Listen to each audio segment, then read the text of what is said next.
আমাকে 30 থেকে 40টা চর মারছে। ওহো, আপনাদের ওখানে একটা নদী আছে না, মহানন্দা? মহানন্দা, হ্যাঁ। হ্যাঁ, ওই নদীতে আমার বাবা মারা গিয়েছিল। সব ধরনের কাজেই আমি অভ্যস্ত হয়ে গেছি, ধান কাটা, ধান লাগানো, যে কোনো ফসল নিড়ানো। আলটিমেটলি যেটা হলো, আমি ক্লাস 8-এ ফেল করলাম। ও, তখন আমাদের মনের মধ্যে আসলে একটা ভয় ঢুকে গেল আর কি। ঢাকায় গেছিস, কিন্তু ঢাকা থেকে কখনো আসতে চাইবি না, যত কষ্টই হোক। যতই কষ্ট হোক। আমি হচ্ছে কোম্পানির একজন সিকিউরিটি গার্ড, আর মালিকানা হচ্ছে আর একজন থাকতো। আমি তখন সকালে ইন্টার্নি করি ঢাকা মেডিকেলে, আর বিকেলে হচ্ছে আমি অফিস করি। 23-এর 1 নভেম্বর থেকে আমি পপুলার ধানমন্ডি শাখায় মাইক্রোবায়োলজিস্ট হিসেবে কর্মরত আছি। ক্লাস 8 ফেল করে ঢাকায় এসেছিলেন সিকিউরিটি গার্ডের জি, জব করবার জন্য। আসসালামু আলাইকুম প্রিয় দর্শক এবং শ্রোতা, আপনাদের সবাইকে আমন্ত্রণ জানাচ্ছি। আমি আরজি কিবরিয়া আপনাদের সঙ্গে রয়েছি, এবং যারা তাদের গল্পগুলো বাংলাদেশের মানুষকে বলতে চান, বিশেষ করে সারা বাংলাদেশে ছড়িয়ে দিতে চান, এই অর্থে যে আপনি যদি মনে করেন আপনার গল্প শুনে লাখো মানুষের পরিবর্তন হওয়ার সুযোগ রয়েছে, কিছু জানানোর সুযোগ রয়েছে, তাহলে আপনারা আমাদেরকে ভিডিওর কোণে দেওয়া আছে। নামটা একটু বলতে হবে প্রথমে। জি, আমার নাম মোহাম্মদ আলমগীর হোসেন। আলমগীর ভাইয়ের বয়স কত এই মুহূর্তে? 35। জেলা কোনটা? জেলা হচ্ছে চাঁপাইনবাবগঞ্জ, মানে উত্তরের একেবারে বলা চলে। হ্যাঁ, শেষ উপজেলা। আপনাদের ওখানে একটা নদী আছে না, মহানন্দা? মহানন্দা, হ্যাঁ। হ্যাঁ, ওই নদীতে আমার বাবা মারা গিয়েছিল। বিএসএফ এর বর্ডার না, সীমান্তবর্তী এলাকা না? হ্যাঁ, সীমান্তবর্তী এলাকা। যদিও আমাদের বাড়ি থেকে বর্ডার, আপনার যে সোনা মসজিদ স্থলবন্দর যেটা, সেটা প্রায় 20 কিলোমিটার। আমার ওই মহানন্দা নদীতে টহলরত অবস্থায় বিএসএফ এর সাথে 2008 সালের গল্প। আচ্ছা, মহানন্দা নদীতে এখন যে ব্রিজটা আছে, ওটা হচ্ছে বিশিষ্ট ক্যাপ্টেন মহিউদ্দিন জাহাঙ্গীর সেতু আর কি। আচ্ছা আচ্ছা, বিডিআর ক্যাম্পের আশেপাশেই হবে আর কি বাবা ছিলেন। যাই হোক, চলেন আমরা শুরু করি। আমার গল্প নাইবা বলি, আমার গল্প কম বেশি দর্শকরা জানেন। বাবাকে নিয়ে লেখার ইচ্ছা আছে, যদি জীবনে সুযোগ পাই কোনোদিন। এখনকার যে বাংলাদেশ, আমরা বলি স্বাধীন বাংলাদেশ, এই বাংলাদেশ লিখবো ইনশাল্লাহ। দোয়া করবেন আমার জন্য। শুরু করেন আপনার এই 35 বছরের জীবনের গল্প আলমগীর ভাইয়ের। চাঁপাইনবাবগঞ্জ জেলার শিবগঞ্জ উপজেলার শতজিৎপুর ইউনিয়নের উপর চণ্ডীপুর পণ্ডিত পাড়া নামে একটা পাড়া আছে, সেখানে আমার জন্ম 88 বা 89 সালের দিকে। আনুমানিক যখন 5-6 বছর বয়স, তখন স্বাভাবিকভাবেই পড়ালেখা শুরু করে সবাই। বাড়ির পাশেই ব্রাহ স্কুলে হচ্ছে আমাকে ভর্তি করানো হয়, বা আমি ভর্তি হই। আর ছোটবেলা থেকেই আমি আসলে একটু কথাবার্তা কম বলতাম। আচ্ছা, শান্ত স্বভাবের। হ্যাঁ, ওই স্কুলে হচ্ছে যে প্রায় 33 জন হচ্ছে স্টুডেন্ট টোটাল। আচ্ছা, আমার চাচাতো বোন ছিলেন কয়েকজন, ফুফাতো বোন ছিল, ইভেন আমার আপন ফুপুও ছিল আমার সাথে পড়তো। স্কুলে যেতাম আসতাম, কিন্তু আমি আসলে কারোর সাথে কথা বলতাম না, ম্যাডামের সাথেও কথা বলতাম না। তো এরকম ভাবে কিছুদিন যাওয়ার পরে আমার নামে কমপ্লেন আসলো বাড়িতে, বা ম্যাডাম আমার বাবাকে, আমার গার্জিয়ানকে ডেকে, যেহেতু বাড়ির পাশে একদম, তো বললো যে এরকম আপনার ছেলে তো কথাবার্তা বলে না কারোর সাথে, বা পড়াশোনা বলে না, কিছু জিজ্ঞেস করলেও বলে না, চুপচাপ থাকে, একদম চুপচাপ থাকে। তো বাড়িতেও পড়তে বসি না। তা আমার মনে আছে যে একদিন আমার বাবা আমাকে বললেন যে পড়তে বসতে সন্ধ্যার সময়, জাস্ট বারান্দায়। আমার বাবা হচ্ছে যে পড়ালেখা জানতেন না, আমার মাও পড়ালেখা জানতেন না। আমার বাবাও কৃষি কাজ করেন বা অন্যের কাজ করেন। তো উনি পড়তে না জানলেও একটু জানে যে ক খ, এই 2টা অক্ষর জানেন আর কি। তো আমাকে বলতে বললো বল ক। তা আমি আসলে কোনো কিছুই বলি না। উনি অনেকবার বলছে, না বলতে বলতে উনি আমাকে মারা শুরু করছে। এগুলো আপনার মেমোরিতে আছে সব? হ্যাঁ, আমার যতটুকু মনে পড়ে, আনুমানিক আমাকে 30 থেকে 40টা চর মারছে। ওহো, তো এক পর্যায়ে বাড়ি ভর্তি মানুষ হয়ে গেল। আশেপাশের লোকজন এসে তারপরে যাই হোক এটাকে সামাল দিল, বা তখন আর মারতে দিল না। তারপর থেকে মোটামুটি আমার কথাবার্তা বলা বা পড়াশোনা মোটামুটি শুরু হলো। আমার বাবা ছোটবেলা থেকেই কঠোর পরিশ্রমী যাকে বলে, এবং এটা হচ্ছে শারীরিক পরিশ্রম আর কি। কখনো ব্যবসা করতেন, একদম ছোট ব্যবসা করতেন, কখনো হয়তো অন্যের কাজ করতেন, ধান কাটতেন বা কৃষি কাজ করতেন। ব্যবসার মধ্যে বলতে উনি চালের ব্যবসা করতেন। 5 মণ বা 10 মণ কারো কাছ থেকে ধান কিনলেন, কিনে ওটাকে চাল বানিয়ে বাজারে বিক্রি করতেন। কয় ভাই বোন ছিলেন আপনারা? আমরা হচ্ছে 4 ভাই, আমি মেজো। আচ্ছা, আমার বোন নাই। 4 ভাই, বাবা মা। বাবা হচ্ছে তখন একদিন অন্যের কারো বাড়িতে কাজ করলে উনি মজুরি পেতেন 50 টাকা বা 60 টাকা এরকম। অনেক সময় মাঠে কাজ হচ্ছে কন্ট্রাক্ট নিয়ে নিতেন। কোদাল দিয়ে কারো জমি খোঁড়ার দরকার, কন্ট্রাক্ট নিয়ে নিল যে এটা আমি পুরোটা খুঁড়ে দেবো, কত টাকা লাগবে। দিবে। দেখে একদম সকালবেলা ফজরের পরেই বা একদম সকালে চলে যেতেন, গিয়ে ওটা করতেন, এবার বাড়িতে এসে আবার আরেক জায়গায় যেতেন কাজে, এরকম মাঝে মাঝে তো ব্যবসা করতেন। তারপরে আমার ওই যে পড়ালেখা ওখানে শুরু হওয়ার পরে আমি ক্লাস 1, 2 বা 3 পর্যন্ত ওখানেই পড়লাম। এর মধ্যে 2তে বা 3-র দিকে ওখানে ওই 33 জনের মধ্যেই আমি একটা পরীক্ষায় বা একটা ইয়াতে 3rd হয়েছিলাম আর কি। আচ্ছা, ব্রাকের। হ্যাঁ, ব্রাকে। তো ক্লাস 3 ওখানে শেষ করলাম। শেষ করার পরে আমাকে ভর্তি কোথায় করাবে, এখন বললো যে তাহলে বাজার হচ্ছে আমাদের বাড়ি থেকে প্রায় 1 কিলোমিটার দূরে, ওখানে আমাকে আমাদের মাদ্রাসায় ভর্তি করানো হলো। জি। তো মাদ্রাসার পড়াশোনা যেহেতু একটু মানে আরবি লাইন, হয়তো বুঝতে পারবো কি পারবো না, এই জন্য ক্লাস 3তেই আবার ওখানে ভর্তি করানো হলো। 1 বছর গ্যাপ বলা চলে। হ্যাঁ, তখন মোটামুটি বয়স 8-9 বছর হয়ে গেছে প্রায়। সকালবেলা মক্তবে আরবি পড়তে যেতাম মসজিদে। যখন স্কুল মাদ্রাসা একটু দেরিতে থাকতো 10টা-11টায়, তখন মক্তব থেকে এসে সকালে হচ্ছে যে আমি মাঠে যেতাম। আমাদের মাঠে যেতাম হচ্ছে মূলত ঘাস কাটার জন্য বা গরুর খাবার আনার জন্য আর কি। বাড়িতে গরু থাকতো সবসময়, গরু ছাগল, যেহেতু বলা যায় যে মানে কৃষক ফ্যামিলির, ঘাস কেটে এসে হয়তো নাস্তা করে এরপরে যেতাম মাদ্রাসায় পড়াশোনা ক্লাস করে এসে তারপর হচ্ছে যে বিকেলবেলা হয়তো খেললাম বা মাঝে মাঝে হয়তো বিকেলেও মাঠে যেতাম, সন্ধ্যায় পড়তে বসতাম। তো এভাবে যেতে যেতে সব ধরনের কাজেই আমি অভ্যস্ত হয়ে গেছি। মাঠে যে সমস্ত কাজকর্ম করে, ধান কাটা, ধান লাগানো, যে কোনো ফসল নিড়ানো, বাড়ি থেকে হয়তো 5-6 কিলোমিটার দূরে বাবার সাথে হেঁটে বাবার আমি ধান কাটতে গেছি। বন্যার পানিতে বন্যা হয়তো কোমর পর্যন্ত পানি, এর মধ্যে ধান কাটতে হবে, এর মধ্যে ধান কাটছি। ধান কাটতে কাটতে এমন হয়েছে যে পায়ের মধ্যে জোক লেগে গেছে। আমাদের ওইদিকে গম কাটে হচ্ছে গভীর রাতে, মানে দিনের বেলা গমটা কাটলে গমের মাথাটা হচ্ছে ভেঙে পড়ে যায়, রোদ থাকে তো একটু মানে কড়া হয়ে থাকে আর কি। রাতে হালকা শীত ভাব থাকে, তো রাত 1টা, 2টা, 3টার সময় গিয়ে গমটাম কেটে মোটামুটি কৃষিকাজ যেগুলা অল্প বয়সে শিখে গেছেন, ক্লাস 3তে পড়ার সময় সবই পারি। আমাদের ওইদিকে যেহেতু মানে হিউজ পরিমাণ আম বাগান, আমের ফসল হয়, আম হয় অনেক। আমি শুনেছি নাকি আপনাদের নাকি এরকম হয় যে ওই রাস্তার পাশে নাকি আম, ছোট ছোট গাছে আম ধরে ঝুলে থাকে, কেউ নাকি খাওয়ার লোক নাই। যদি ওটা নিচে পড়ে যায় তখন সেটা যে কেউ নিতে পারবে, হ্যাঁ, কিন্তু গাছে থাকা অবস্থায় কেউ নিবে না। আচ্ছা, বিশাল বিশাল আমের বাগান। হ্যাঁ, আমি শুনেছি, দেখা হয়নি। মানে বলতে পারেন যে শত শত কিলোমিটার বা শত শত বিঘা, হাজার হাজার বিঘা আম বাগান। হ্যাঁ, ওকে। তো এভাবেই 4, 5, 6, 7, 8-এ আমি আসলে খুব ভালো স্টুডেন্ট ছিলাম না, প্রাইভেট পড়ারও ওরকম সুযোগ হয়নি। ক্লাস 3তে একজনের কাছে 2 মাস প্রাইভেট পড়েছিলাম 50 টাকা করে। এর বাইরে এরপরে আমি আর এখন পর্যন্ত বা পরবর্তীতে কখনো আমি প্রাইভেট পড়িনি বা পড়ার সুযোগ হয়নি। ওই বাড়ির কাছের 2-1জন বন্ধু বান্ধব ছিল বা যারা আমার মতো একটু পড়ালেখা কম, তাদের সাথে হচ্ছে যে মিশতাম। ভালো স্টুডেন্ট যারা, রোল নাম্বার দিতাম 1, 2, 3, 4, 5, এর মধ্যে আমি এদের সাথে আসলে মিশতাম না। ক্লাস 8-এ পরীক্ষা দিলাম, আর তখন তো আনুমানিক বয়স 13-14 এরকম হয়ে গেল। তখন তো আসলে বয়সটা মানে একটু খারাপ বলা যায়, যে বয়ঃসন্ধিকাল। হ্যাঁ, বয়ঃসন্ধিকাল।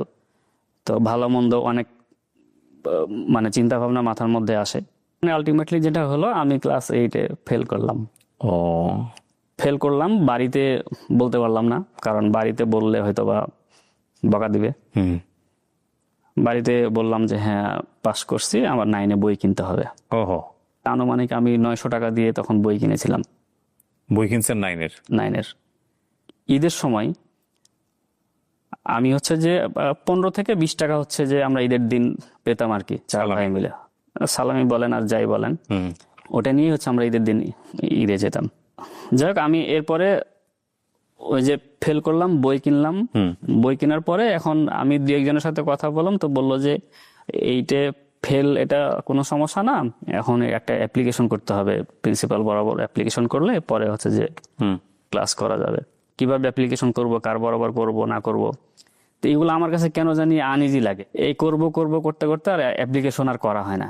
এর মধ্যে কয়েকদিন গিয়ে ক্লাস করছি 9-এ, কিন্তু আমার খাতায় কোনো নাম টাম কোনো কিছু নাই। আমি জাস্ট কয়েকদিন ক্লাস করে চলে মানে এটা হচ্ছে বাড়িতে বোঝানো যে হ্যাঁ আমি যাচ্ছি। তো এরকম করতে করতে দেখা গেছে যে আর মানে যাচ্ছি না মাদ্রাসায়। তো একদিন যাচ্ছি, 5 দিন গেলাম না। মাদ্রাসায় না যাওয়ার জন্য বিভিন্ন ধরনের অজুহাত, যে হয়তো সকালে মাদ্রাসায় যাওয়ার সময় হলো, তার আগে হচ্ছে যে আমি চলে গেলাম মাঠে, মাদ্রাসার সময় শেষ হয়ে গেল, আমি বাড়িতে চলে আসলাম। এরকম ভাবে অজুহাত খুঁজতে থাকলাম মাদ্রাসায় না যাওয়ার জন্য। আমার স্যান্ডেল, একজোড়া স্যান্ডেল, আমার স্যান্ডেল আমি নিজে একটা জায়গায় রুমের মধ্যে লুকিয়ে রেখে দিলাম। লুকিয়ে রেখে দিয়ে আমি আমার মাকে বলছি যে স্যান্ডেল পাচ্ছি না, স্যান্ডেল পাচ্ছি না, জুতো পাচ্ছি না। স্যান্ডেল ছাড়া আমি যাবো কিভাবে। যখন সময় ওভার হয়ে গেল আমি তখন স্যান্ডেল বের করে দিলাম, বললাম যে এই তো স্যান্ডেল এখানে ছিল, কে রাখছে বা কেমন কি। হুম। তো মসজিদে গিয়ে গিয়ে হচ্ছে যে আমি মোটামুটি 28 পারা পর্যন্ত দেখে দেখে পড়া শেষ করলাম। আচ্ছা। তো এরপরে দেখা গেছে যে আর মক্তব্য যাওয়া হচ্ছে না বা যাচ্ছি না। ওই বাকি 2 পারা আর আসলে আর শেষ করা হয়নি জি। ওই সময়। পড়ালেখাও মানে বাদ দেওয়ার মতোই আর কি। ঠিক সেই সময় তো আমার বাবা চিন্তা করলেন যে তাহলে তুই কি করবি। হুম। আমি যেভাবে মানুষের কাজ করি তোরা তো এভাবে কাজ করতে পারবি না। আমার বাবার ইচ্ছা ছিল বা বলতো যে অন্তত পক্ষে এসএসসি পর্যন্ত পড়াবে, হুম। বেশি না পারলেও। যদিও আমার বড় ভাই এসএসসি পাস করছিলেন, কিন্তু আমার আসলে তখন আর এসএসসি পাস করা হুম। বা দাখিল পরীক্ষা দেওয়া হলো না। পরে আমাদের বাড়ির পাশেই একজন, উনি তখন আর্মিতে চাকরি করেন, ওনার নাম হচ্ছে আব্দুল লতিফ। সম্পর্কে? সম্পর্ক হচ্ছে প্রতিবেশী। প্রতিবেশী, হ্যাঁ। উনি আমাকে চাকরি দিবেন, আচ্ছা। কিন্তু উনি আসলে ওভাবে ক্লিয়ার করে বলেনি যে চাকরিটা চাকরি? কিসের চাকরি। তো উনি শুধু বললেন যে কাজ হালকা, বসে থাকা বা ইয়ে, আর বেতন হচ্ছে 4000 টাকা মতো পড়বে, ওভার টাইম দিয়ে সবকিছু মিলিয়ে। হুম। থাকা হচ্ছে ফ্রি, থাকার জন্য কোনো ভাড়া দিতে হবে না, খাওয়াটা হচ্ছে নিজের। আচ্ছা। তো আমরা ওই সময় হয়তো হিসাব করে দেখলাম যে থাকা ফ্রি হলে খাওয়ার জন্য হয়তো ওই সময় 2003 সালে বা 4 সালে 600-700 টাকা বা সর্বোচ্চ 1000 টাকা হলেই এক মাসে এক খাওয়া মাসে হয়ে যাবে। খাওয়া দাওয়া হয়ে যাবে। হুম। তো বাকি 3000 টাকা থাকবে। তো চিন্তা, আমার বাবা তখন অন্যের কাজ করে পায় 50-60 টাকা। তো সেক্ষেত্রে আমি যদি মাসে 3000 টাকা পাই থাকে, তো সেই হিসাবে অনেক টাকাই বলা যায়। এভাবে আমাদের গ্রাম থেকে 4 জনকে ঠিক করা হলো যে 4 জনকে একসাথে নিয়ে আসবে। তখন আপনি ক্লাস 8-এ ফেল করে ওই অবস্থায় আছেন? ওই অবস্থায় আছি। এর ভিতরে রমজান মাস ছিল, রমজান মাসে মেবি 15-16 রোজার দিকে সম্ভবত আমার ছোট্ট একটা অ্যাক্সিডেন্ট হয়। যাই হোক, অ্যাক্সিডেন্ট হলো, হওয়ার পরেও তার কিছুদিন পরেই সব ঠিকঠাক, ডেট ফাইনাল যে ডিসেম্বরের 5 তারিখ 2003 সাল রাতের বাসা রওনা দিয়ে 6 তারিখ সকালে আমরা ঢাকায় চলে আসি। কুড়িল বিশ্ব রোডে হচ্ছে যে আমাদেরকে নামাই। এটা পরবর্তীতে আমি মানে বুঝতে পারি বা জায়গার নাম জানতে পারি। ওই আব্দুল লতিফ সাহেবের সাথে আরেকজন তার বন্ধু আরেকটা ছেলেকে নিয়ে আসছে। দেন আমরা এখানে 5 জন একসাথে সেই অফিসে গেলাম। তো আমাদের কাগজপত্র যা ছিল এগুলা ছবি টবি নিয়ে, বায়োডাটা নিয়ে সব রাখা হলো। আমাদেরকে বলা হলো যে তোমরা একটা রুমে রেস্ট করো, হুম। তোমাদেরকে এখান থেকে কিছুক্ষণ পরে নিয়ে যাওয়া হবে। তা আমরা হচ্ছে একটা রুমে 5 জন রেস্ট করছি। তো এর মধ্যে দুপুর 12টার দিকে ওই অফিস থেকে একজন লোক এসে আমাদেরকে নিয়ে যাবে। এখান থেকে তখন সকালে কিন্তু আমাদেরকে রেখে ওই যে আব্দুল লতিফ সাহেব বা ওনার সাথে আরেকজন যে ছিল উনি চলে গেছেন আর কি, আমাদেরকে রেখে এদেরকে বুঝাই দিয়ে যে এরপরে যা যা বলবে সেভাবে যাতে আমরা কাজ করি। জি। তা আমাদেরকে এখান থেকে 12টার দিকে বললো যে এখান থেকে মীরের বাজার যেতে হবে। আচ্ছা। মীরের বাজার হচ্ছে আপনার টঙ্গীর ওইদিকে। মীরের বাজার যেতে যেতে দুপুর হয়ে গেল। তা আমরা দুপুরে গোসল করলাম, খাওয়া দাওয়া করলাম। খাওয়া দাওয়া করে আমরা জাস্ট আশেপাশে একটু ঘুরে দেখলাম, কিন্তু আমরা আসলে তখন বুঝতে পারছিলাম যে আমাদের মানে কাজটা কি হবে। ওখানে বলছে যে তোমাদের কাজ হবে যে বাজারে এখানে নাইট গার্ডের ডিউটি দেওয়া, এরকম বলছে। আমরা আশেপাশে 2-1 জনকে জিজ্ঞেস করলাম, তারা বলল যে আসলে এটা তো কোনো অফিস না বা কোনো কিছু না, এখানে তো এরকম বিভিন্ন লোকজনকে নিয়ে আসে, নিয়ে আসার পরে হয়তো 1 রাত 2 রাত থাকে, থাকার পরে এখান থেকে তাদেরকে পাঠিয়ে দেওয়া হয় বা যা কিছু থাকে এগুলা নিয়ে পাঠিয়ে দেওয়া হয়, এরকম ইনফরমেশন আমাদেরকে দিল আশেপাশের 2-1 জন। এই আপনার প্রথম ঢাকাতে আসা? ঢাকায় প্রথম আসা। এর আগে কখনো আসে? এর আগে আমি কখনো ঢাকায় আসিনি। এমনকি মানে আমাদের চাঁপাইনবাবগঞ্জ শহর হচ্ছে 15 কিলোমিটার দূরে, আমি আমার জানা মতে চাঁপাইনবাবগঞ্জ আমি আসছি একবার বা দুইবার। তো আমরা বেশ কয়েকজনের সাথে কথা বললাম, তারা হচ্ছে যে এরকমই ইনফরমেশন দিল আমাদেরকে। তখন আমাদের মনের মধ্যে আসলে একটা মানে ভয় ঢুকে গেল আর কি। যদি আমাদের কাছে সেই সময় হয়তো কোনো ফোন নাই, দামি কোনো জিনিসপত্র নাই, তো তারপর আমাদের মন ভয় যে যদি সাপোজ মারধর করে তাহলে তো একটা কেমন। তো সেই ভয় থেকেই আমরা বললাম যে না, তাহলে আমরা এখানে থাকবো না। তো এরপরে আমরা বাজারের দোকান থেকে যে লতিফ সাহেবকে ফোন দিলাম, ফোন দিয়ে বললাম যে এখানে আমরা শুনলাম এরকম এরকম তো সমস্যা, তো এখানে তো মনে হয় থাকা যাবে না। তো আমরা বাজারে গেলে বা কোথাও গেলে আমাদের সাথে ওদের একজন করে লোক মানে রেখে দিচ্ছে আর কি, যে আমরা কোথায় যাচ্ছি কি করছি। তো আমরা যে ফোন করে বলছি যে আমরা এখানে থাকবো না, তো এটা হচ্ছে ওরা বুঝতে পারছে আর কি। তো এরপরে আমাদেরকে বলতেছে যে না, খুব রিকোয়েস্ট করতেছে না থাকেন, হ্যাঁ কোনো সমস্যা নাই এই সেই। লাস্ট পর্যন্ত এরকম বলছে যে না হলে আজকে রাতটা থাকেন। তো তখন তো আমরা মোটামুটি শিওর যে না, এখানে আসলে হয়তো আমাদের সাথে খারাপ কিছু হতে পারে। তো যাই হোক, সন্ধ্যার মধ্যেই উনি আসলো, আব্দুল লতিফ সাহেব আসলো। এসে পরে এদেরকে বকাঝকা দিয়ে, উনি যেহেতু আর্মিতে চাকরি করে, উনি এসে ওনার পরিচয় দিয়ে এদেরকে বকাঝকা করে যাই হোক আমাদেরকে নিয়ে গেল। আচ্ছা, আমরা ওনার সাথে আবার ওখান থেকে রওনা দিলাম। রওনা দিয়ে এবার আমাদেরকে নিয়ে আসা হলো নতুন বাজারের ওখানে কোকাকোলা নামে একটা জায়গা আছে, এখানে একটা অফিসে নিয়ে আসা হলো। তো এটা হচ্ছে যে একটা মানে সিকিউরিটি কোম্পানির একটা অফিস। বললো যে ঠিক আছে, চাকরি কনফার্ম। বললো জয়নিং হবে 1 তারিখ, মানে 1 জানুয়ারি 2004। জি। তাহলে এই 20-25 দিন মতো, 25 দিন হচ্ছে যে আমাদেরকে এখানেই থাকতে হবে। ওনাদের ওখানে মেস আছে। তখন তো ঢাকায় আসা বা ঢাকায় থাকা অনেকটা মানে আমাদের গ্রামের জন্য হচ্ছে যে একটা স্বপ্নের ব্যাপার আর কি। জি। তো বলতো যে ঢাকায় গেছিস কিন্তু ঢাকা থেকে কখনো আসতে চাইবি না, যত কষ্টই হোক, যতই কষ্ট হোক ঢাকায় থাকবি, ঢাকায় অনেক ভালো কিছু হয় বা অনেক কিছু করা যায় এই সে। আমাদেরকে প্রায় 24 না 25 জনকে ড্রেস দেওয়া হলো, আমাদের সিকিউরিটি ড্রেস দেওয়া হলো, বুট জুতা, কালো প্যান্ট, তারপরে খাকি শার্ট, লাল টুপি, হাতে একটা লাঠি। এরপর 1 তারিখে জয়েন করলাম আমরা। আমার পোস্টিং হলো 1 তারিখে উত্তরা 3 নম্বর সেক্টর 8 নম্বর রোডের 31 নম্বর বাড়ি। শুরুর দিকে 2-3টা ফ্যামিলি ছিল আর কি। জি। এরপরে আস্তে আস্তে যাই হোক মোটামুটি সবাই আসছে। আমি ডিউটি করছি বা চাকরি করছি, জীবনের আমার মানে প্রথম চাকরি। তো সকালে ডিউটি করি, কখনো বিকেলে, কখনো রাতেও ডিউটি করি, পোশাক পরে ডিউটি করি।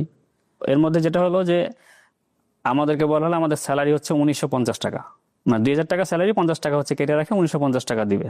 জি। আর লতিফ সাহেব বলছিলেন যে 4000 টাকা স্যালারি। আমি এখানে চাকরিতে জয়েন করলাম। জয়েন করার পরে লতিফ সাহেব বাড়িতে গিয়ে আমার বাবাকে বললেন যে তোমার ছেলের চাকরি হয়ে গেছে, এখন সেখানে কিছু টাকা দিতে হবে। উনি আমার বাবার কাছ থেকে 6000 টাকা নিয়েছিলেন, যদিও এখানে আসলে কোনো টাকা পয়সা দেওয়া লাগেনি আমার জানা মতে।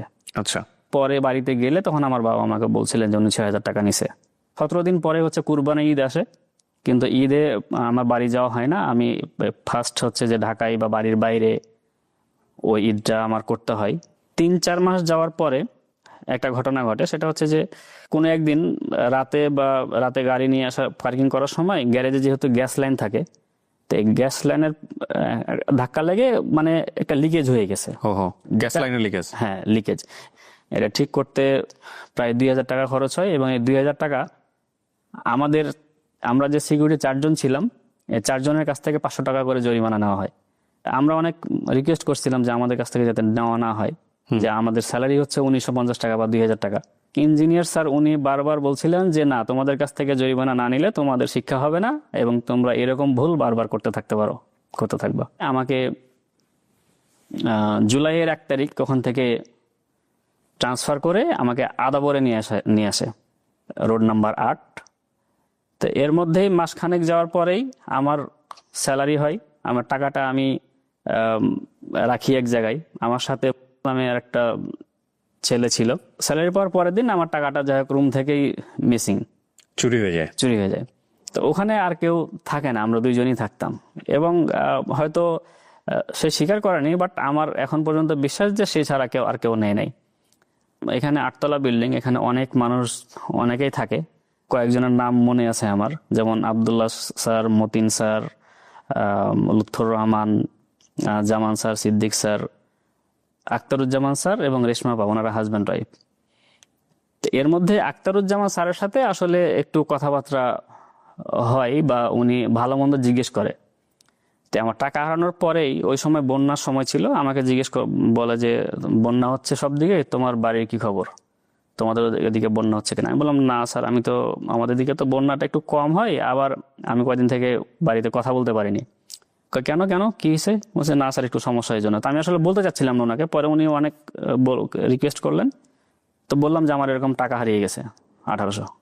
তাই? পরে উনি ওনার পকেট থেকে 500 টাকা বের করে দিলেন, বললেন যে ঠিক আছে বাড়িতে খোঁজ খবর নাও আর এটা রাখো। তা আমি ঠিক করলাম যে ঠিক আছে, আমি ওনাকে পরবর্তীতে এটা দিয়ে দেবো। পরবর্তীতে উনি আর এটা নেননি, আমাকে খুব ভালোবাসতেন। তো এরকম তো ওখানে আমি কোম্পানির একজন সিকিউরিটি গার্ড, আর মালিকানা আর একজন থাকতো, সে মালিকানা পক্ষের, আমি কোম্পানির পক্ষের। আর তখন আমার কাছে কোনো ফোন টোন ছিল না। আলাল ভাই বাড়িতে যাই, বাড়ি থেকে যোগাযোগ করলে ওই আলাল ভাইয়ের নাম্বারে যোগাযোগ করতো। আখতারুজ্জামান স্যার যে উনি ব্যবসা করেন, বিভিন্ন ধরনের ব্যবসা আছে ওনার। আর রেশমা আপা তখন একটা ইন্টারন্যাশনাল অফিসের ডিরেক্টর। এটা আমি যেহেতু তখন ছোট, আমি এত কিছু তো আর বুঝতাম না, এটা পরে বুঝতে পারি। আখতারুজ্জামান স্যার আমাকে একদিন তার গাড়ির চাবি দিয়ে আমাকে বলছে যে না, গাড়ি স্টার্ট করো। তাই আমি বলছি স্যার আমি তো গাড়ি চালাতে পারি না।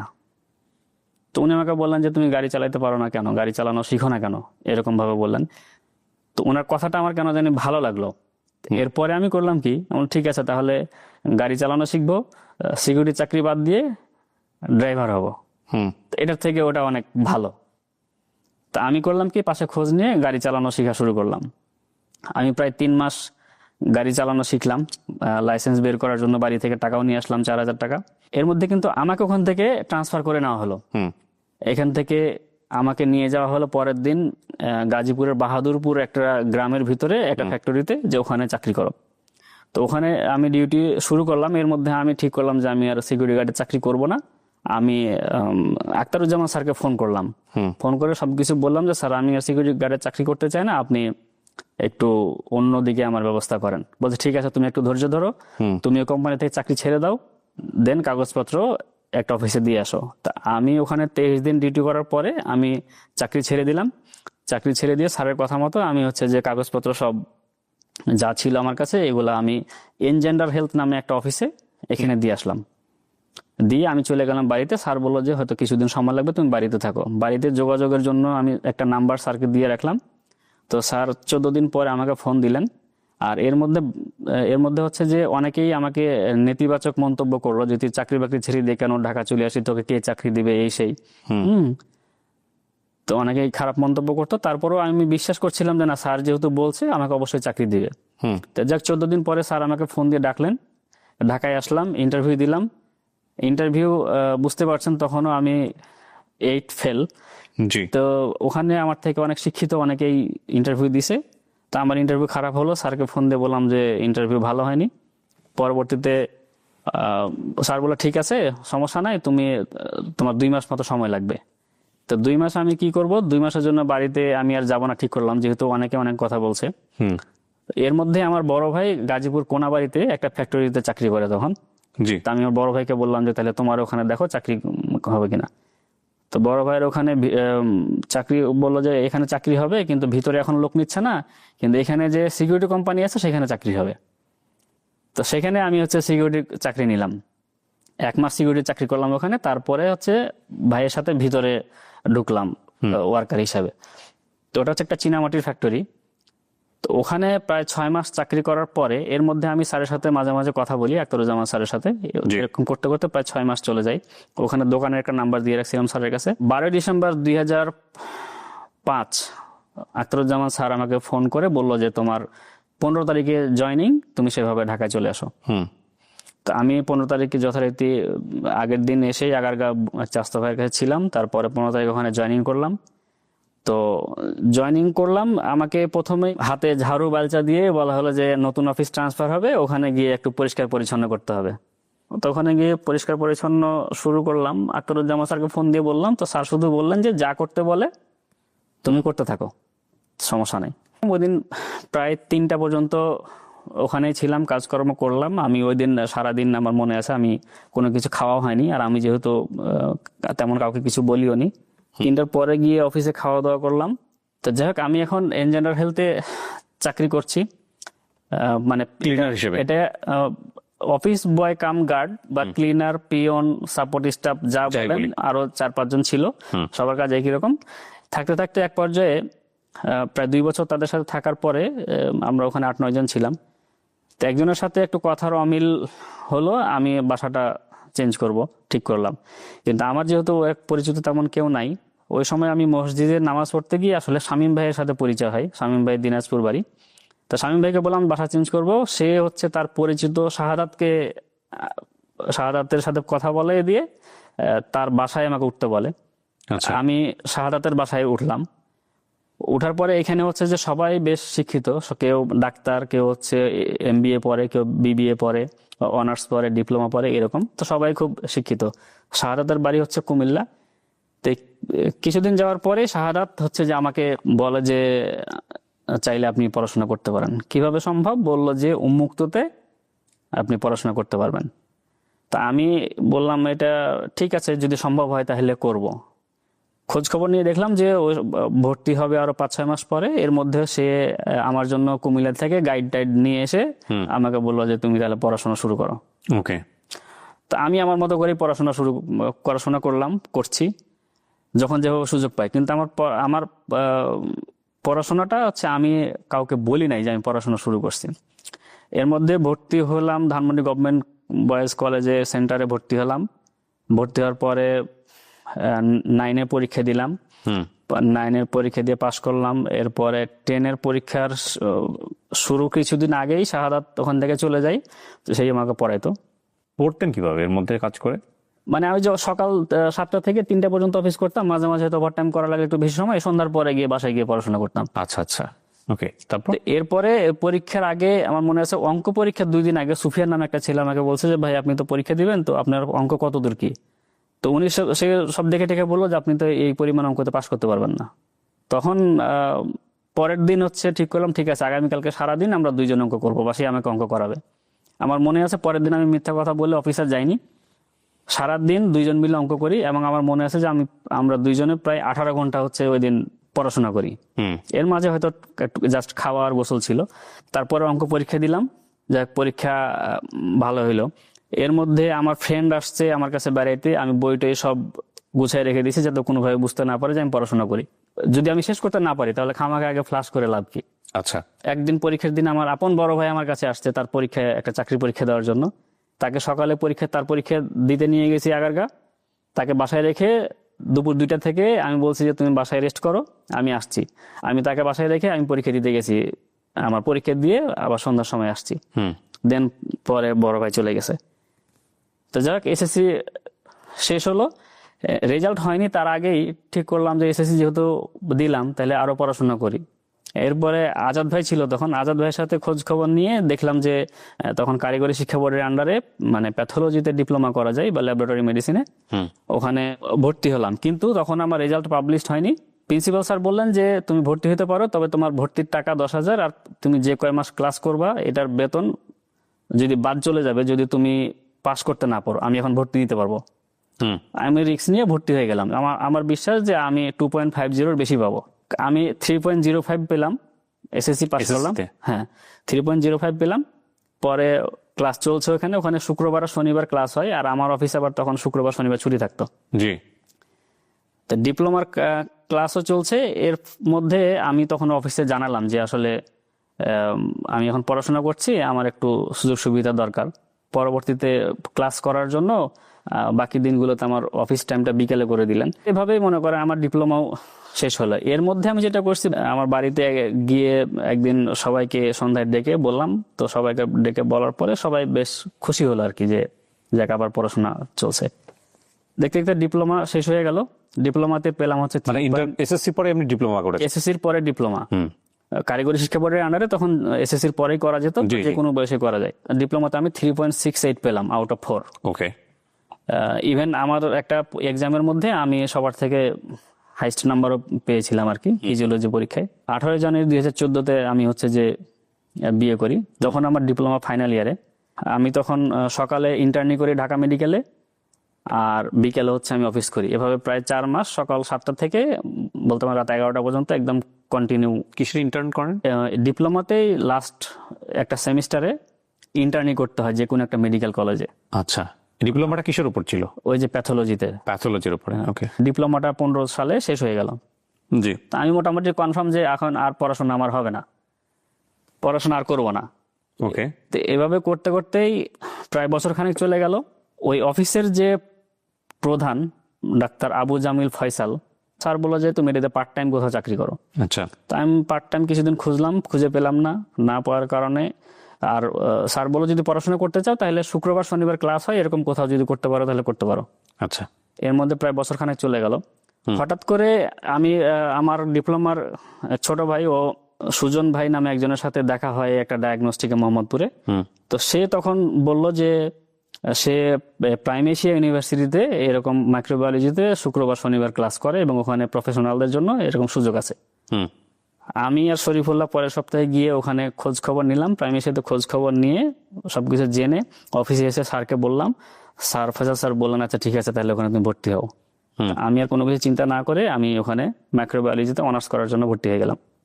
প্রথম সেমিস্টারটা আমি খুব ভালো রেজাল্ট করতে পারিনি, এটা 3.42 আসছিল। আমি তখন বুঝতে পারিনি অনেক কিছু। দ্বিতীয় সেমিস্টার থেকে আমাদের একটা ভালো গ্রুপ তৈরি হয় বা সবাই সহযোগিতা করে। তো এদের মধ্যে পাভেল হচ্ছে আমাদের ক্লাস ক্যাপ্টেন। পাভেলের সাথে আমি একটু ভালো সম্পর্ক তৈরি করার চেষ্টা করি হেল্প নেওয়ার জন্য। তো পাভেল আমাকে খুব সহযোগিতা করে বিভিন্ন সময়। সেকেন্ড সেমিস্টারে আমার রেজাল্ট আসে 3.75। ওখানে আবার 3.75 যদি সিজিপিএ হয় তাহলে আবার 20% ওয়েভার পাওয়া যায়। মানে এই সময়টাতে পড়তেছেন পাশাপাশি জবও করতেছি। এর মধ্যে তো আমি আচ্ছা বিয়ে করছি এবং আমি ভর্তি হয়ে হচ্ছে 16 সালের আগস্টে। জি। আর 2016 সালের 1 জুলাই হচ্ছে আমার ছেলে হয় আর কি। জি। শুক্রবার হচ্ছে যে আমি ক্লাস করতে যাই, বাকি 6 দিন অফিস করি। বলতে পারেন সাপ্তাহিক বা মাসিক আমার তেমন কোনো ছুটি ছিল না। 3.42 প্রথম সেমিস্টার, সেকেন্ড সেমিস্টার 3.75, থার্ড সেমিস্টারে সম্ভবত 3.81, 5 নাম্বার সেমিস্টারে গিয়ে আমার সিজিপিএ হলো 3.74। মানে মাত্র 1 পয়েন্টের জন্য আমি ওয়েভার পেলাম না 20% বা প্রায় 7,000 টাকা। তো অনেক খারাপ লাগছিল সে সময়। তো এর মধ্যে আমার অফিসের এক কলিগ বলল যে তার পরিচিত একজন প্রাইম এশিয়াতে চাকরি করেন। আমি ওনার রেফারেন্সে কথা বলে একটা অ্যাপ্লিকেশন করি একটা স্পেশাল ওয়েভারের জন্য। ট্রেজারার স্যার হচ্ছে যে আমাকে বলছিলেন তোমার অফিসের আইডি কার্ড সহ সব কাগজপত্র জমা দিতে। আমার আইডি কার্ডে লেখা ছিল আমার পজিশন হচ্ছে ক্লিনার। আচ্ছা। তো উনি আসলে বিশ্বাস করতে পারছিলেন না যে এটা কিভাবে সম্ভব, তুমি কি আসলে ক্লিনার বা তুমি কি আসলে চাকরি করো, এই কাজ করো। তো যাক ফাইনালি 15% ওয়েভার আমাকে উনি দেয়। তারপরে পরের সেমিস্টার থেকে আবার আমার সিজিপিএ 3.75 এর উপরে চলে যায়, যার কারণে আমি সব মিলিয়ে প্রায় 65% ওয়েভার পেতাম। আচ্ছা। যেটা ষষ্ঠ সেমিস্টার থেকে লাস্ট পর্যন্ত কন্টিনিউ ছিল। ওকে। আর এর মধ্যে আমার অফিস থেকে ফয়সাল স্যার হচ্ছে যে ওনার সহযোগিতায় উনি আমাকে প্রায় 75,000 টাকা ওয়েভারের ব্যবস্থা করে দেন অফিস থেকে। একটা স্কলারশিপ নিয়ে দেয় 3 সেমিস্টারের। এটা কি 4 বছরের অনার্স? 4 বছরের অনার্স। আপনি ডিপ্লোমা করার পর আবার অনার্স করেছেন? হ্যাঁ। ওরে বাবা। ওকে, তারপর? শেষ হলো 2020-এ অনার্স। কিন্তু আপনার 2020-এ তো আপনার করোনাও শুরু হলো। করোনার মধ্যেই হচ্ছে যে আমার মানে লাস্ট প্রেজেন্টেশনটা অনলাইনেই হয়েছে। আমার অনার্স শেষ হলো, এরপরে অনলাইনে মাস্টার্সও ভর্তি হলাম আমি। অনলাইনে এটা তখন করোনার কারণে অনলাইনে ক্লাস হয়। তো এর মধ্যে একটা যেটা হয়েছে 2018 সালে কিন্তু আমি যে চাকরি করতাম যেখানে, আমার ওই অফিসটা প্রজেক্টটা শেষ হয়ে যায়। ওটা একটা এনজিও ছিল বা ভালো সুযোগ সুবিধা পেতাম। 19 সালের জানুয়ারি ফেব্রুয়ারি 2 মাস আমি বেকার ছিলাম। এর মধ্যে অনেক কিছু ট্রাই করছি করার, কিন্তু করতে পারিনি। পরে মার্চের 1 তারিখে আমি আবার ওই ফয়সাল স্যারের একটা ছোট্ট প্রতিষ্ঠান ছিল, আমি সেখানে 15,000 টাকা স্যালারিতে আবার জয়েন করি। এর মধ্যে হচ্ছে যে অনার্সও শেষ হয়ে গেল, মাস্টার্সে ভর্তি হলাম, মাস্টার্সও শেষ হয়ে গেল। এর মধ্যে নভেম্বরে দেখলাম যে পপুলার থেকে একটা সার্কুলার হয়েছে। কত সালে নভেম্বর? 2019-এ। 19 নভেম্বর। হ্যাঁ, যে ওরা মেডিকেল টেকনোলজিস্ট নিবে। সিবিটিভি রেডি করে পপুলারের সামনে গেলাম, গিয়ে সিবি দেওয়ার জন্য। এর মধ্যে হঠাৎ করে ওই আবু জামিল ফয়সাল স্যারের ছেলে মুনতাসির ফয়সাল, উনি পপুলারে চাকরি করেন, ওনার সাথে দেখা। উনি ওনার ভিজিটিং কার্ড দিয়ে বললো ঠিক আছে তাহলে আমার কার্ড অ্যাটাচ করে সিভি জমা দেন। সিভি জমা দিলাম, আমাকে ডাকলো পপুলার থেকে। ডাকার পরে আমি 11,000 টাকা স্যালারিতে পপুলারে জয়েন করলাম 1 ডিসেম্বর 2019 মেডিকেল টেকনোলজিস্ট হিসাবে। এখানে ক্লিনিক্যাল প্যাথোলজি বিভাগে জয়েন করলাম। তো ক্লিনিক্যাল প্যাথোলজি বিভাগে ইউরিন আর স্টুল টেস্ট হয়, রুটিন টেস্ট হয়। তো এর মধ্যে আমার তখন মাস্টার্স ক্লাস চলছে, এর মধ্যে মাস্টার্স শেষ হলো। তো আমি চেষ্টা করতাম যে মাইক্রোবায়োলজি ডিপার্টমেন্টে কাজ করার জন্য। ওখানে যারা সিনিয়র ছিলেন বা ওখানে ল্যাব ম্যানেজার স্যার ছিলেন, আছেন এখনো, ওনাকে বলছিলাম যে আমি মাইক্রোবায়োলজি ডিপার্টমেন্টে আমাকে ট্রান্সফার দেন। তো প্রায় 3 বছর কাজ করার পরে উনি আমাকে মাইক্রোবায়োলজি ল্যাবে ট্রান্সফার দিছেন বা ট্রান্সফার হয়েছে আমার সেম পজিশনে, মেডিকেল টেকনোলজিস্ট পজিশনে। তো মাইক্রোবায়োলজিতে ট্রান্সফার হওয়ার পরে প্রায় বছর খানেক পরে যখন এখানে মাইক্রোবায়োলজিস্ট লাগবে, তখন হচ্ছে আমি অ্যাপ্লিকেশন করলাম। তা আমি অ্যাপ্লিকেশন করলো, এখানে আছে কেউ হয়তো চাচ্ছিলেন হোক, কেউ চাচ্ছিলেন না। তো অনেক বাধা বিপত্তি পেরিয়ে ফাইনালি হচ্ছে যে আমি 2023-এর 1 নভেম্বর হচ্ছে আমাকে পদোন্নতি দেওয়া হয় মাইক্রোবায়োলজিস্ট হিসাবে। ওকে, কংগ্রাচুলেশন। 2023-এর 1 নভেম্বর থেকে আমি পপুলার ধানমন্ডি শাখায় মাইক্রোবায়োলজিস্ট হিসাবে কর্মরত আছি। ক্লাস 8 ফেল করে ঢাকায় এসেছিলেন সিকিউরিটি গার্ডের জি জব করবার জন্য। কত সালে মনে আছে? 2003 সালের 6 ডিসেম্বর আমি ঢাকায় আসি। 2003 সালে চাকরিটা শুরু করি 2004 সালের 1 জানুয়ারি, পয়লা জানুয়ারি। 20 বছরের ব্যবধানে 1 বছর 7 মাস হচ্ছে আমি সিকিউরিটি গার্ডে চাকরি করি। হ্যাঁ, এনজেন্ডার হেলথ নামের এনজিওতে আমি চাকরি করি প্রায় 13 বছর। এনজেন্ডার হেলথ হচ্ছে একটা ইন্টারন্যাশনাল এনজিও। জি, ওখানে প্রায় 13 বছর ক্লিনিক্যাল পিয়ন, ক্লিনার, সবকিছুই সাপোর্ট স্টাফ বলেন, যাই বলেন। ওখানে একবার রিসেপশনিস্ট হওয়ার ট্রাই করছিলাম, কিন্তু ওখানে এখানে থাকা অবস্থাতেই উনি আসলে লেখাপড়াটা করছে আর কি, রাতের বেলা যেভাবে পারুক লেখাপড়া করছি। বা হচ্ছে যে আসলে তখন মানে যখন লেখাপড়া শুরু করি বা ডিপ্লোমাটা যখন করি, তখন কিন্তু আমার ইয়েটা ছিল যে এটা আমি যেটা করছি এটা কিছু না, এটা তো আমার ফিউচার না। তখন আপনাকে তো কেউ গাইড করে নাই। গাইড করা বলতে আসলে ওই শাহাদাত যদি আমাকে ঠিক মতো কনভিন্স না করতো বা বলতো, কেন জানি তার কথা আমার ভালো লাগছে, আমি তার কথাই শুরু করলাম। পরবর্তী ডিপ্লোমার সময় আজাদ ভাই বলল প্যাথোলজিতে ডিপ্লোমা করতে, আমি করলাম। অফিসে একজনের সাথে, মিজানুর রহমান স্যারের সাথে পরামর্শ করলাম। তো স্যার আমাকে একটা কথা বললেন যে এই লাইনে, টেকনিক্যাল লাইনে তুমি পড়াশোনা করো, তাহলে তোমার কি হবে, এনজিও চাকরি আজ আছে কাল নাই। তুমি যদি টেকনিক্যাল লাইনে পড়াশোনা করো, তাহলে পৃথিবী যতদিন থাকবে মানুষ থাকবে, মানুষ অসুস্থ হবে, অসুস্থ হলে ডায়াগনস্টিক বা হাসপাতালে যেতে হবে। সুতরাং ডাল ভাত খেয়ে হলেও তুমি বেঁচে থাকতে পারবা। তা আমি সেই হিসাবে ডিপ্লোমা করলাম। অনার্স করেছেন কোন বিশ্ববিদ্যালয়ে? এটা হচ্ছে প্রাইম এশিয়া বিশ্ববিদ্যালয়, বনানীতে। মাস্টার্সও ওখানে? মাস্টার্স তো ওখানেই। সাবজেক্ট কি বললেন? মাইক্রোবায়োলজি। জি, ওকে। এটা টাফ ছিল না আপনার ওখানে এন্ট্রি নেওয়া? ওখানে তো আসলে একাডেমিক জায়গা থেকে তো অনার্স, আপনার তো ইন্টারমিডিয়েটও করা ছিল না? না, ইন্টারমিডিয়েট করা, প্রাইভেটের সুযোগটা থাকে। অন্যান্য আর কোনো ইউনিভার্সিটি তেমন নাই যেখান থেকে এটা করা যাবে। অন্যান্য আপনি ওখান থেকে করে যেভাবে হোক যেটা পেয়েছেন সেটাই ধরেছেন আপনি? হ্যাঁ, ধরছি যে এটা করতে হবে বা করা উচিত। আমার বাসায় আমি এক রুম নিয়ে সাবলেট থাকতাম। আমার ছেলে তখন রুমের মধ্যে পড়তে বসলে দেখা গেছে যে হয়তো মাঝে চলে আসে আমার কাছে। আমি বারান্দায় একটা লাইট দিলাম এবং ভিতর থেকে দরজা লাগিয়ে দিতে বলতাম, আমি বারান্দায় চেয়ারে বসে বসে পড়তাম। ডিপ্লোমা পড়ার সময় আমার মনে আছে যে আমি অফিস থেকে বাসায় যেতাম, পড়তে বসতাম। যতক্ষণ পড়তাম ততক্ষণ আমার চুলা জ্বলতো, চুলায় গরম পানি, আমি চা খাচ্ছি, পড়ছি, আমি কন্টিনিউয়াস চা খেতাম আর পড়তাম। তারপরে ডিপ্লোমার সময় মনে আছে যে অফিসে ব্যস্ততার কারণে আমি প্র্যাকটিক্যাল খাতা লিখার সময় পাচ্ছি না। তো এরকম কয়েকদিন চলে যাওয়ার পরে দেখি যে সময় আর নাই। একদিন আমি রাতে জেদ করে আর কি, একদিন রাতে শুরু করলাম প্র্যাকটিক্যাল আঁকা। যদি আমি ভালো আঁকতে পারি না, সারা রাত আঁকছি খাতা, একে পরের দিন সকালে অফিস চলে গেছি। আমার এটাও মনে আছে যে আমার অনার্স পরীক্ষার সময় একদিন হিসাব করে দেখি যে আমি প্রায় 12 মগ চা খাইছি। এবং আমার ফ্রেন্ড যারা ছিল বা ক্লাসমেট ভার্সিটির, এরা হচ্ছে যে আসলে অনেকেই বলতো বা এখনো বলে যে তুই চাকরি করিস, সংসার আছে, তারপর এটা কিভাবে সম্ভব এত ভালো। এই জন্যই ক্লাস 8-এর ওই ফেলটাকে আপনার জীবনের আশীর্বাদ মনে করেন, কারণ ওটা না করলে তো আপনি শহরেও আসতে পারতেন না। আলহামদুলিল্লাহ বলছি এই জন্য যে আসলে ওখান থেকেই হয়তো বা। কিন্তু কখনো মনে হয় না আপনার যে আপনার যদি এরকম একটা দরিদ্র পরিবারে জন্ম না হতো, অনেক সাপোর্ট যদি আপনার থাকতো, তাহলে আপনি আজকের জীবনে হয়তো অন্য জায়গায় থাকতেন? আপনার এই মেধা, আপনার এই পরিশ্রম দিয়ে আপনি হয়তো অন্য লেভেলে যাইতেন, এটা কখনো মনে হয় না? পজিটিভ হতে পারে, আবার হচ্ছে যে হয়তো নেগেটিভ হতে পারে, নেগেটিভও হতে পারে। মানে আফসোস নাই কোনো যেটার জন্য, কোনো কোনো কিছু না, আফসোস নাই। যতটুকু অর্জন করছেন ততটুকুর জন্যই আলহামদুলিল্লাহ। হ্যাঁ, এবং আমি মানে গর্ব করি যে আমার আসলে যা কিছু আছে সব হচ্ছে আমার নিজের। আমার পড়াশোনা করতে গিয়ে হয়তো আমার 5-6 লাখ টাকা খরচ হয়ে গেছে এ পর্যন্ত, সব নিজের টাকা দিয়ে। আমি আমার নিজের টাকা দিয়ে পড়াশোনা করছি, আমার ফ্যামিলি থেকে কিন্তু আনিনি। বা আসলে আমার ফ্যামিলি থেকে যে প্রতি মাসে একটা সাপোর্ট দিবে সে অবস্থা কিন্তু নাই, সুযোগ ছিল না। সুযোগ ছিল না। বাবা বেঁচে আছেন? হ্যাঁ, আমার বাবা। আপনার ভাই বোনরা কতদূর পর্যন্ত পড়াশোনা করছেন? আমার বড় ভাই এসএসসি পাস, আমি তো বর্তমানে মাস্টার্স পাস। ছোট যেটা সে পড়াশোনা করেন, 3-4 পর্যন্ত পড়াশোনা করছে। এবং 4 নম্বর যেটা, ও হচ্ছে যে সেম একই লাইনে ডিপ্লোমা করছে, কারণ সে অন্যদিকে পারছিলাম না পড়াইতে, বাধ্য হয়ে এই লাইনেই তাকে পড়ানো হয়েছে, সে ডিপ্লোমা করা। আমার জন্মটা কিরকম ফ্যামিলিতে দেখেন, আমার দাদারা 3 ভাই, এই বংশে অনার্স মাস্টার্স পাস করা কেউ নাই। আমার নানার বংশে 200-র উপরে সদস্য, 200-300-র উপরে হবে, অনার্স মাস্টার্স পাস করা কেউ নাই। দিনমজুর, কৃষিকাজ করে, রাজমিস্ত্রির কাজ করে আমাদের এলাকার একটা হিউজ পরিমাণ লোক, সব হচ্ছে এই লেভেলে।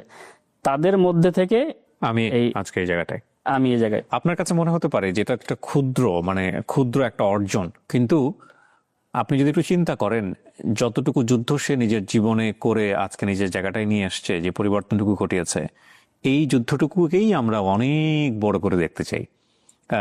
কি পরিস্থিতির মধ্য থেকে উনি টেনে হিচড়ে আজকে এই জায়গাটায় নিজেকে নিয়ে আসছেন। একেবারেই শান্ত শীতল একটা গল্প, কিন্তু আপনি খুব মনোযোগ দিয়ে যদি শোনেন তাহলে এই গল্প থেকে একটা জিনিসই বারবার বের হয়ে আসছে, ওনার ইচ্ছা ছিল, ওনাকে যখন যে ভালো পরামর্শ দিয়েছে সেটাকে উনি কাজে লাগিয়েছেন। উনি যেটা বলছিলেন, আমার দাদার গোষ্ঠী কিংবা মায়ের নানার গোষ্ঠী, সেখানে কেউ অনার্স মাস্টার্স নেই, সেখানে ওনার অনার্স মাস্টার্স পাস করা, এবং এখন মাইক্রোবায়োলজিস্ট হিসেবে উনি একটা স্বনামধন্য হাসপাতালে জব করছেন। It's a beautiful story. তো অনেক ধন্যবাদ। আপনি এক লাইনে বলবেন যে এই গল্পটা আপনি কেন বললেন? আমার কাছে মনে হয়েছে যে আমার এই জার্নিটা যদি কারো কাছে আমি বলতে পারি, কেউ এখান থেকে ইন্সপায়ার্ড হতে পারে। ভেঙে পড়লে চলবে না, যে কোনো জায়গা থেকে নিজের ইচ্ছাটা থাকলেই ঘুরে দাঁড়ানো সম্ভব। সম্ভব। আমি যে আজকে এখানে আসছি এটাও কেউ জানে না। আমার এই হিস্টোরি, গত 20 বছরের হিস্টোরি, এই আমি আজকে একদম মন খুলে আমি প্রকাশ করলাম। আমি সর্বশেষ হচ্ছে যে আপনাকে, আপনার এই প্রতিষ্ঠানকে, এবং শুরু থেকে এখন পর্যন্ত আমাকে যারা সাপোর্ট দিয়েছেন, মেন্টালি বলেন আর ফাইন্যান্সিয়ালি বলেন, যেভাবে যেখান থেকে যে সাপোর্ট দিয়েছেন, সহযোগিতা করছেন, আমি সবার প্রতি আন্তরিকভাবে কৃতজ্ঞ। এবং আমার যদি কোনো ভুল হয়ে থাকে আমি সেটার জন্য ক্ষমা প্রার্থী। ঠিক আছে, থ্যাংক ইউ। প্রিয় দর্শক এবং শ্রোতা, এখানেই শেষ করছি। সবাই অনেক অনেক ভালো থাকুন। আজকের মতো এ পর্যন্তই। আসসালামু আলাইকুম।